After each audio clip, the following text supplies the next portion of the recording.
Hey everyone, it's Mr. Cinema Junkie here, and this time, um, this isn't your regular type of review.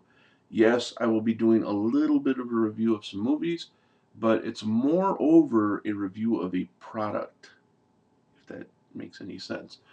What I'm talking about is this collection that I picked up from the Midnight Horror Collection.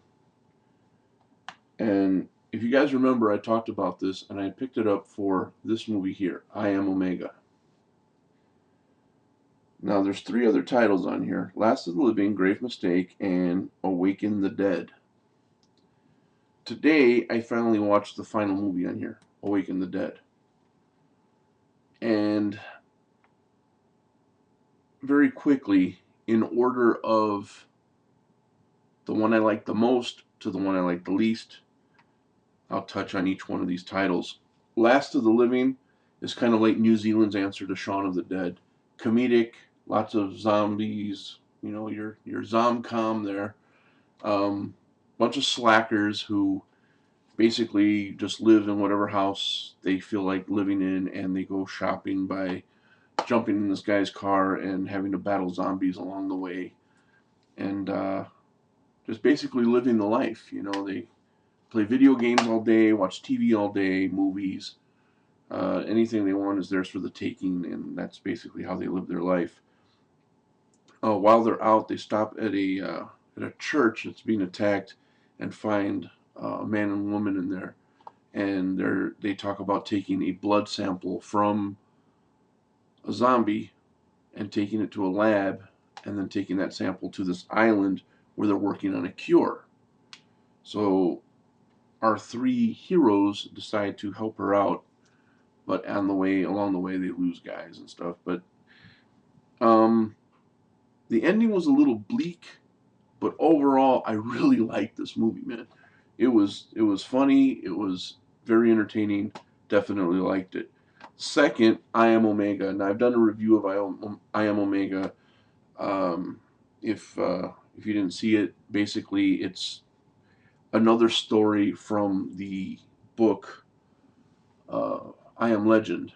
There's been a few movies based on that already. This is probably the fourth one that I know of. The other ones were The Last Man on Earth, Omega Man, I Am Legend, and now I Am Omega. Um, a lot of people will call this a rip-off of I Am Legend. Some people might be right, but it's hard to call it a rip-off if they're all based on the same book. This is just another telling of the same story.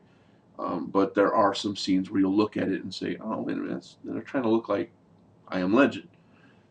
Um, Not as solid as that movie, of course. It's a much lower budget, so there are a lot of scenes in here that made me kind of like shake my head, like, okay, whatever.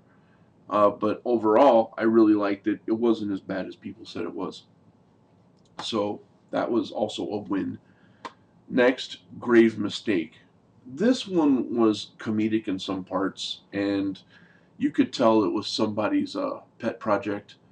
A lot of green screen effect, very, very blatant green screen effect. Um, but they worked with what they had, and I think they pulled it off nicely, even though it wasn't like a grade A zombie movie, and some of the actors in there were really kind of hamming it up. I definitely liked it. I actually liked the way they pulled this one off. Wasn't great by any stretch of the imagination, but entertaining enough to see it at least once or twice. And I definitely recommend that one. And finally, Awaken the Dead. Now, this was the low rung on the ladder here. Um, some of the kills were bloody, some were gory, but the whole story was pretty loose. Somebody spraying the neighborhood with this stuff that turns you into a zombie, and uh, although it was a lot of wet works and a lot of blood and a lot of guts, this movie was dark, and I don't mean dark like in the subject matter. I mean dark like they needed some lighting in there.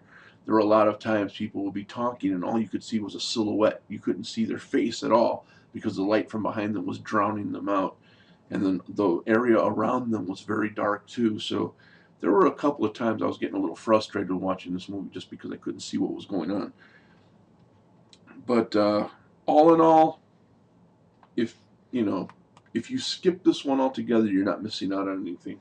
But as a whole, as far as a whole collection, I'd have to highly recommend it, because in these times where you got to kind of watch your pennies, this is a $5 DVD collection. It comes with one DVD, double-sided, 2 movies to a side. So the transfer isn't bad. It's not that compressed. And I have one other Midnight Horror collection. That was the Puppet Master one. That has 3 movies on it. But I'm definitely going to be looking for more of these, because if I can get at least 2 movies out of the 4 that I really like, I would consider it a win. $2.50 a movie is not bad, but $1.25 a movie is even better, and that's what I feel I paid here, $1.25 a movie, because even though this one wasn't so great, it was passable by a very small margin. So, yeah, definitely check out the Midnight Horror Collection. There's several of them, several different ones, and I will be looking for more of these. And as I get them, I'll be presenting them to you guys. Sound good? Great. So thanks for watching, guys. Definitely appreciate it. And let me know what you think. And I will be back as soon as possible. Take care.